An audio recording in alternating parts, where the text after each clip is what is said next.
जय सिया राम मित्रों। कुछ रोचक प्रश्नों के दूसरे भाग में प्रश्न आए हैं। पृथ्वी से भारी क्या है पूछा गया है। शास्त्रों में प्रश्न आते हैं, ये सब ध्यान रखा करिए। माँ जो अपनी संतान का पालन करती है प्रत्येक भार सह करके, तो पृथ्वी पर सबसे भारी क्या है? यह किसका भार हम नहीं उतार सकते? माँ का।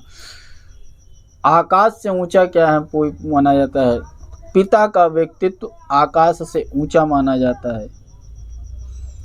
वायु से भी तेज एक गति है। जैसे वायु बोलते हैं हवा बहुत तेज चल रही है, वायु से भी तेज गति मन की तेज है।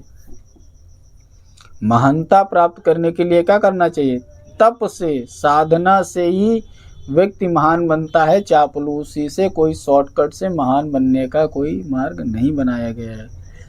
मनुष्य का सच्चा साथी कौन है? जो अंत तक धर्म निभाता है। तो बंधुओं, ये हमेशा याद रखें, मनुष्य का सच्चा साथी केवल धर्म है। धर्म को छोड़ करके मनुष्य का कोई भी साथ देने वाला नहीं है। सभी माता पिता पत्नी भाई बंधु बच्चे सब एक लिमिट तक हैं, लेकिन धर्म इस लोक से परलोक तक साथ निभाता है। इसीलिए धर्म का सार क्या है?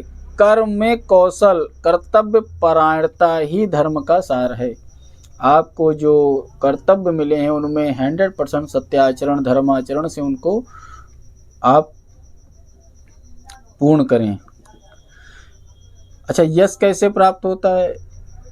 दान से, त्याग की भावना देने से, त्याग की भावना रखने से ही यश प्राप्त होता है। देने वाला ऐसे हाथ यश होता है, ऐसे अपयश होता है। किसी के हाथ फैलाने से यश नहीं मिलता है।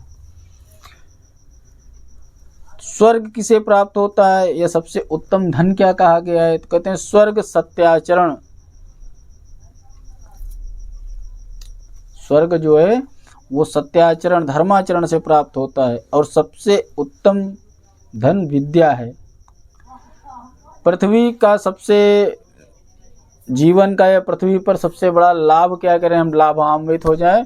तो प्रकृति ने, सृष्टि ने हमें ऐसे पंचभूतों की संरचना दी है कि अगर अपने शरीर का हम बैलेंस बना के चलते तो पृथ्वी पर सबसे बड़ा लाभ है निरोगी काया।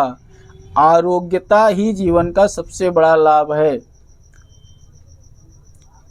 स्वास्थ्य हजारों नियामत इसीलिए कही गई है। जब खूब रुपया पैसा धन दौलत ऐश्वर्य बड़ा भरा रहे, लेकिन अगर स्वास्थ्य नहीं है आपके पास में तो वो सारी चीज़ें बेकार हैं, हानि ही मानी जाएगी। इसलिए सबसे बड़ा लाभ जीवन का है स्वस्थ रहना। राष्ट्र कब मरता है? कोई राष्ट्र, कहते हैं जब अराजकता फैलती है। किस तरह का सब, कैसे सबके हम प्रिय बने? तो सबसे सबके प्रिय बनने का एक बहुत सरल रास्ता है, अभिमान त्याग करके प्रेम पूर्वक व्यवहार करिए, आप सबके प्रिय बन जाएंगे। सुखी कैसे रह सकते हैं? लोभ को त्याग करके आप सुखी रह सकते हैं। तो वो सूत्र आपके सीधे यहाँ पे बैठ गया, अनापेक्षा आक्रोधा स्वलाभो संतुष्टः। किसी से कोई अपेक्षा न रखिए। आगे के कुछ भागों में चर्चा होगी गुरु के कर्तव्य, शिष्य के कर्तव्य, माता पिता के कर्तव्य, पुत्री के कर्तव्य, संबंध के, मित्रता के नियम, पड़ोस के नियम, कैसे छोटी छोटी ये सब शिष्टाचार की बातें हैं। अच्छी लगें तो अपने मित्रों को शेयर करो, सभी को बताओ। नहीं समझ में आ रही तो प्रश्न पूछो, या किसी विषय में आपके कुछ प्रश्न जो हों तो आप कमेंट कर सकते हैं, हमसे पूछ सकते हैं। राधे राधे, सीताराम।